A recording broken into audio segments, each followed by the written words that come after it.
பரமசிவம், கௌரி, குமரேசன், சண்முகம். இந்த குடும்பம் கருணையே வடிவமான ஒரு திருக்குடும்பம். இல்லை என்போருக்கு இல்லாது அள்ளி அள்ளி கொடுக்கிறான் பரமசிவம். ஆனால் இறுதியில அவனுக்கே இல்லை அப்படின்ற பொல்லாத நிலை வந்து விடுகிறது. மனைவியின் பிரசவத்திற்கு பணம் தேவைப்படுது. கொடுத்தவர்களிடமெல்லாம் கையேந்தி நிற்கிறாரு. ஆனால் யாருமே உதவ முன் வரல. இதனால அவருடைய மனம் மாறுகிறது, குணமும் மாறுது. அதோடு கொலையாளி அப்படின்ற பழியோடு சட்டத்திற்கு பயந்து ஓடி போகிறாரு பரமசிவம். அதுக்கப்புறம் ஒரு கொடியவனின் கையில் சிக்கி விடுறாரு. ஒரு கணவன் தன் மனைவியை பிரிகிறான். ஒரு மனைவி தன் கணவனையும் மகனையும் பிரிகிறாள். ஒரு மகன் தந்தையையும் அன்னையையும் விட்டு பிரிகிறாரு. இன்னொரு மகன் தன் தாயை விட்டு பிரிந்து விடுகிறார். இவர்கள் எல்லாருமே ஒரே குடும்பமாக இருக்க வேண்டியவர்கள். ஒருவருக்கொருவர் யார் என்று தெரியாமலே இந்த உலகிலே அவர்கள் பழகி வருகின்றனர். கடைசியில எல்லாருமே ஒன்று சேர்றாங்க. இதுதான் திரைக்கதை சுருக்கம். இதற்கிடையில் கள்ளக்கடத்தல், அதன் காரணமாக கொலை, விசாரணை, தண்டனை எல்லாம் படத்துல வரும். கடைசியில உண்மை குற்றவாளி சிக்கிக்கொள்றாரு. ஏற்கனவே சிவாஜி அவர்கள் நடித்த குங்குமம் அன்னை இல்லத்துல கலந்திருக்கிறது.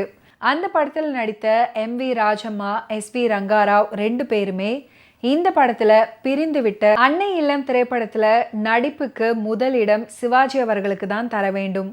தகப்பனார் ஒரு கள்ளக்கடத்தல் பேர்வழி அப்படின்றது தெரிய வந்ததும் குமுறுவது, அவர் மீது கொலை குற்றம் சுமத்தப்பட்ட போது துடித்தது, தன்னை பெற்ற தாய் இன்னார் என்று தெரிந்து கொண்ட போது கண்ணீரில் கரைந்தது ஆகிய கட்டங்கள் எல்லாம் சிவாஜி அவர்கள் நடிகர் திலகமாகவே விளங்கியிருப்பாரு. அப்பா கதாபாத்திரத்தில் நடித்த எஸ்.வி. ரங்காராவ் கடத்தல்காரர் அப்படின்னு தெரியும் போது சிவாஜி அவர்களுக்கு ஏற்படும் துயரம் ரசிகர்களின் மனதையும் தாக்கி இருக்கும்.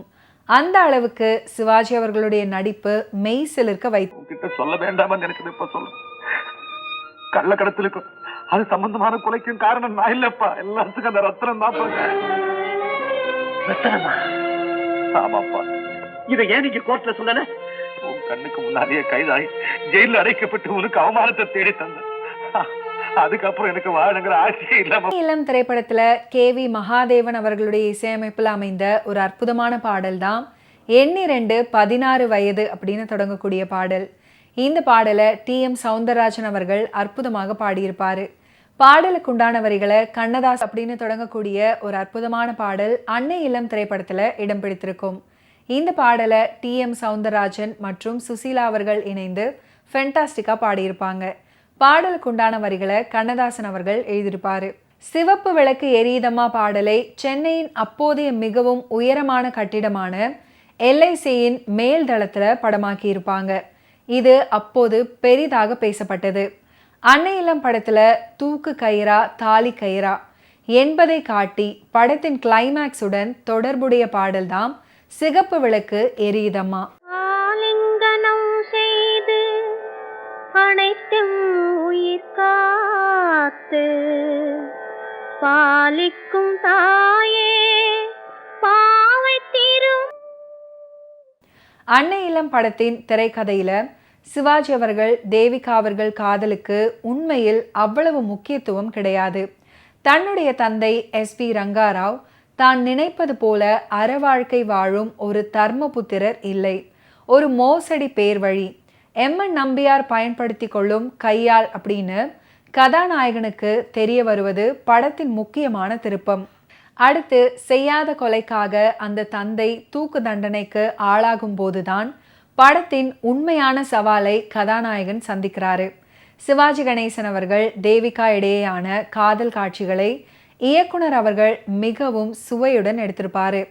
எஸ்.வி. ரங்காராவ் தன் குற்றங்களை உணர்ந்து மகன் கிட்ட மன்னிப்பு கோரும் சந்தர்ப்பத்திலையும், சிறைச்சாலையில் மகனையும் மனைவியையும் சந்திக்கும் போதும், கூட்டாளி ரத்னத்திடம் தன்னை விட்டுவிடும்படி கோரும் போதும், அவரை போலவே அவர் நடிப்பு நடிகர் திலகம் சிவாஜி கணேசன் அவர்களுடைய ஃபிலிம் கெரியரில் நடந்த பல இன்ட்ரெஸ்டிங்கான விஷயங்களை நீங்கள் பார்த்து தெரிஞ்சிருப்பீங்க.